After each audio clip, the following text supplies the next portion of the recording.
Welcome back to SVSU Red Alert. I'm joined now by SVSU men's soccer coach Cale Wasserman. Cale, thanks for joining us. Thank you for having me, JJ. And we're able to bring you here fresh off a good 1-0 victory over Ashland as you're now moving into conference play. But really, your team's gotten off to a fast start this season, 5-1 overall. Yeah, it's been a good start. We had a lot of returners, so when we came into preseason, I think guys knew what were expected of them, and it was a good transition, bringing in some young guys that actually knew some of our returners from high school and club. So I think coming off the bat early, we kind of got rolling right away in preseason, and it's carried into the regular season.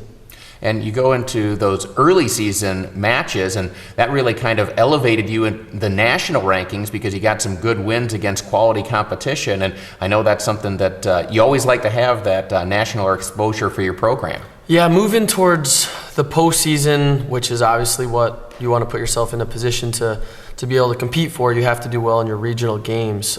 So those first two games of our first weekend, St. Joe's and Lewis, were a good spark to get us going for the season, and obviously moved us into the rankings, but we don't worry too much about the rankings until it's playoff time, so we can give ourselves a chance to compete in the playoffs. Well, last year you were able to qualify for the NCAA playoffs. How much did that experience help your team prepare now for this season?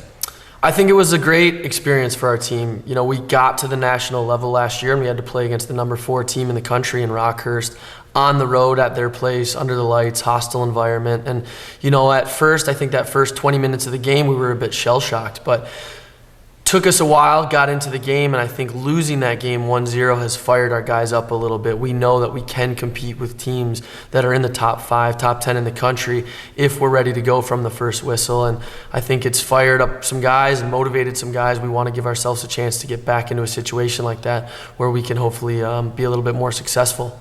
Talk about this year's team and its character. Is this the type of team that plays best if it's a defensive struggle, or are they able to go and rack up goals if they need to? Well, we've scored quite a bit of goals. I mean, we've scored 2 to 3, 4 goals even in a couple games now, but it's got to be a balance. We're a very attack-minded team. We like to get guys forward, but we also have the mentality that if we lose the ball and we have guys forward, we swarm the other team, high pressure them, don't give them an opportunity to be comfortable on the ball. So it's a very attack-minded team, but we defend very hard. But it's not a defense where we sit back in front of our goal and defend.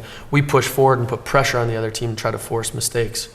And so far, that formula is working for you. What have you seen that you like best about what your team has shown through these first 6 games of the year? One of the best things, we had such a good start, and then we lost a tough game against Northwood, which was extremely tough. They're our local rival, good team. They made it to the national tournament last year as well. So went to their hostile environment, lost a game, but we bounced back right away. And this was a huge indicator this weekend of what we're capable of coming off some adversity. We shut out 2 GLIAC teams that are quality opponents, and just to be able to handle that failure and bounce back right away and get organized and, you know, remotivate yourselves to not get down, and to win 3-0 and 1-0 against GLIAC teams coming off a loss, I think is very important for us going forward.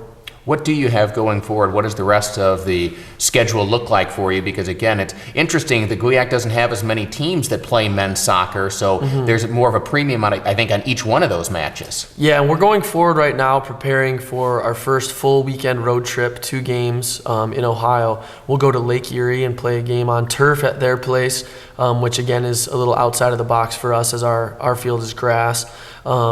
But we have the football field here, and the coaching staff with football in our athletics department lets us train on that turf a couple times when we need to prepare for road games. And then we're at Tiffin University on Sunday. So a full weekend on the road for us, which will be our first trip of the year, and again, 2 tough GLIAC opponents. Well, hopefully you're able to keep this positive momentum going, and I know it's still early in the season, but all of these victories matter, and hopefully you can keep them coming. Yeah, for sure. Thank you, JJ. Thank you, Cale. And when we come back, we'll be rejoined by SVSU head football coach Jim Collins. That's next on SVSU Red Alert.